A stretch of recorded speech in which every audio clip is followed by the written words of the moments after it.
Bismillahirrahmanirrahim. Alhamdulillahi rabbil alamin. Wa usalli wa usallim ala khairi khalqillahi ajma'in, nabiyyina Muhammad wa ala alihi wa sahbihi ajma'in. Amma ba'd. Hayyakumullahu jami'an, ikhwani at-tullab wa akhwati at-talibat. Pada pelajaran kita kali ini kita akan belajar tentang ahammiyatul wudu'i wa fadluh. Tamhid, al-wudu'u ibadatun lillahi ta'ala. Perlu kita ketahui berwudu adalah ibadah kepada Allah Subhanahu wa ta'ala. Hathana dinunal islami 'alal wudu lima lahu min ahammiyatin wa fadaila 'azimah minha. Agama Islam menghasung kita agar kita berwudu dikarenakan pentingnya berwudu dan keutamaannya. Keutamaan yang pertama adalah al-wudu'u syartun li sihhatis shalah. Berwudu adalah syarat sahnya salat. Apabila ada seorang yang salat namun dia tidak berwudu, maka salatnya tidak sah. Dalilnya adalah sabda Nabi Muhammad sallallahu alaihi wasallam, qala an-nabiy sallallahu alaihi wasallam, la yaqbalullahu salata ahadikum idza ahdatha hatta yatawadda. Allah tidak akan menerima salatnya salah seorang di antara kalian apabila dia berhadas, baik itu hadas kecil maupun hadas besar, sampai dia berwudu.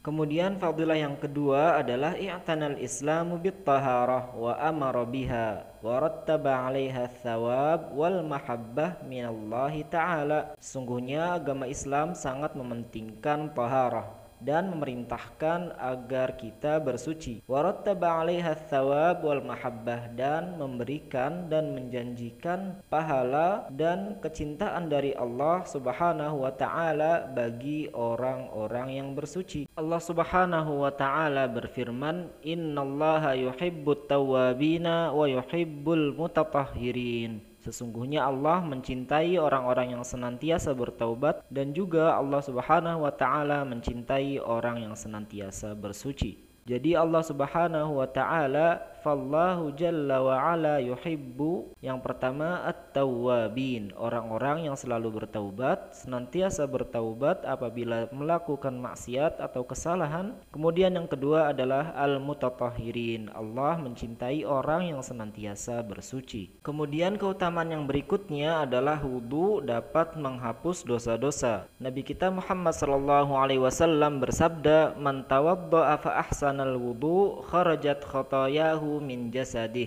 Barang siapa yang berwudu kemudian memperbagus wudunya, maka akan keluar dari badannya dosa-dosanya. Hatta takhruja min tahti adfarih, sampai-sampai dosa tersebut keluar dari ujung kuku-kukunya.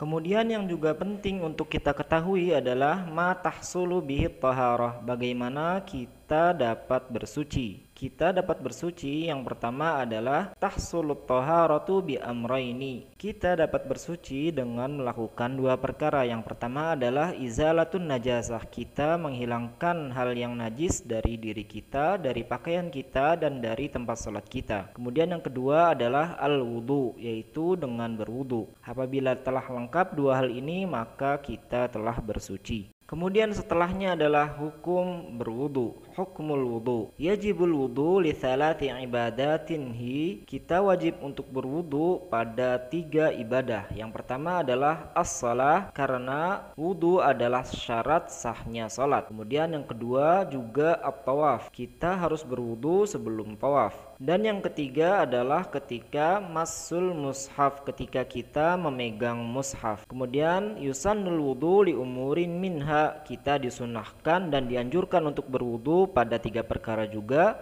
Yang pertama adalah zikrullah azza wajal, ketika kita akan berzikir kepada Allah azza wajal, dan ini dianjurkan namun tidak diwajibkan. Kemudian yang kedua adalah an-naum, kita dianjurkan untuk berwudu dan disunahkan untuk berwudu sebelum tidur. Dan juga yang dianjurkan adalah ala kulli hal, kita dianjurkan agar senantiasa bersuci dan dalam keadaan suci dalam setiap waktu. Kemudian setelah kita mengetahui tentang hukum berwudu, maka sekarang kita akan membahas syurutul wudu, syarat-syarat dalam berwudu. Dikarenakan wudu adalah ibadah sebagaimana yang telah kita sebutkan, al-wudu'u ibadah. Karena wudhu adalah ibadah, maka ibadah mempunyai syarat-syarat. Syarat yang pertama adalah an-niyah. Setiap ibadah harus ada niatnya, dan niat itu tempatnya ada di dalam hati. Wat talaffudzu biha bid'ah. Adapun mengucapkan dan melafalkan niat tersebut adalah perbuatan yang bid'ah, karena niat itu tempatnya di dalam hati. Kemudian yang kedua adalah taharatul ma, kesucian air yang dipakai untuk berwudu. Fala yasihhul wudu bil ma'in najis. Maka tidaklah sah wudunya seseorang apabila dia berwudu dengan air yang najis. Kemudian syarat yang ketiga adalah menghilangkan segala hal yang dapat menghalangi air wudu, seperti al-ajin, yaitu adonan roti, atau tala'ul adhafir, kutek, atau al-alwan atau cat. Kita cukupkan sampai di sini. Wassallallahu wasallam ala nabiyyina Muhammad wa ala alihi wa sahbihi ajma'in. Wassalamualaikum warahmatullahi wabarakatuh.